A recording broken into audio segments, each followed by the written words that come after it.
Hey there, I'm Emily Muehlstein, and I'm here to explain to you a framework action that the Gulf of Mexico Fishery Management Council is considering that would address charter for hire red snapper management measures.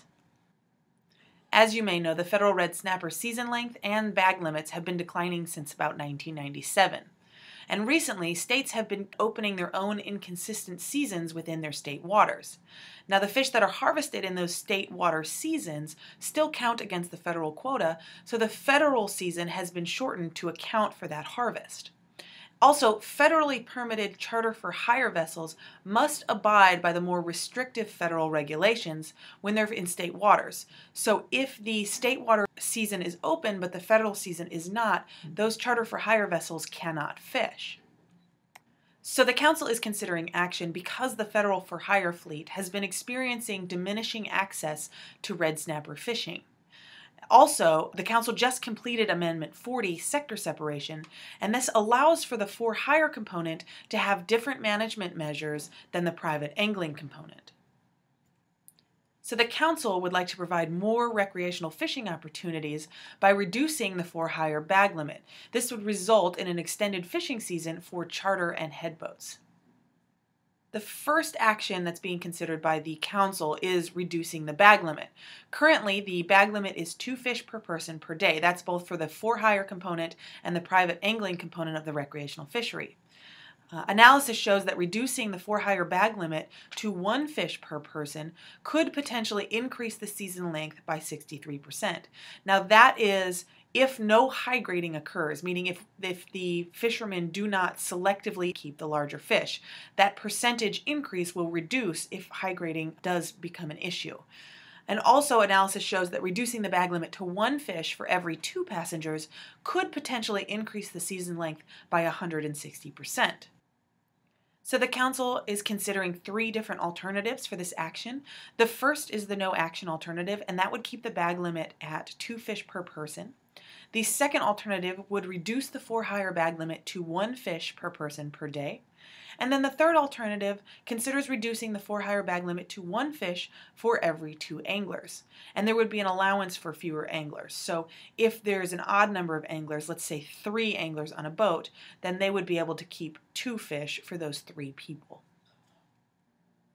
The Council could potentially consider a second action in this framework that would address a split season for the for hire fishery. The current for hire season opens on June 1st and it closes when the allocation is projected to be reached.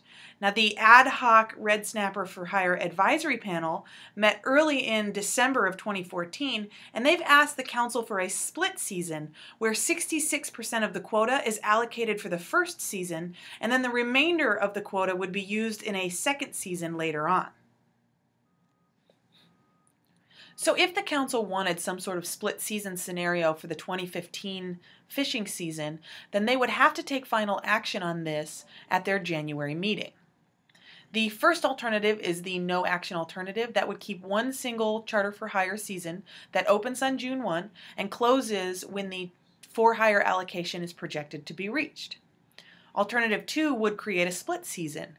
The first season would open June 1st and close when 66% of the for hire allocation is projected to be reached, and then the season would reopen on October 1st and stay open until the remainder of the for hire allocation is projected to be reached.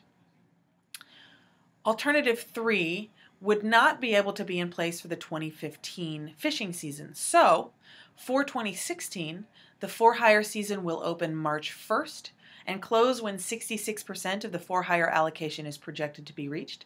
And then the season will reopen on October 1st until the remainder of that for hire allocation is projected to be reached.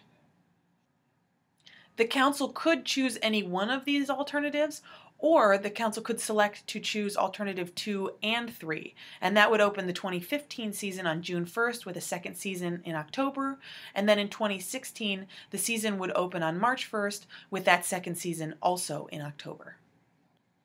So if the Council wants something in place for the 2015 fishing season, they will have to take final action on this at their January meeting. This is your best opportunity to send us your comments, and you can do so either online by following this link or by email. and then the council will have your comments to consider before they make their final determination. Thank you so much for taking the time to watch this and send us your thoughts.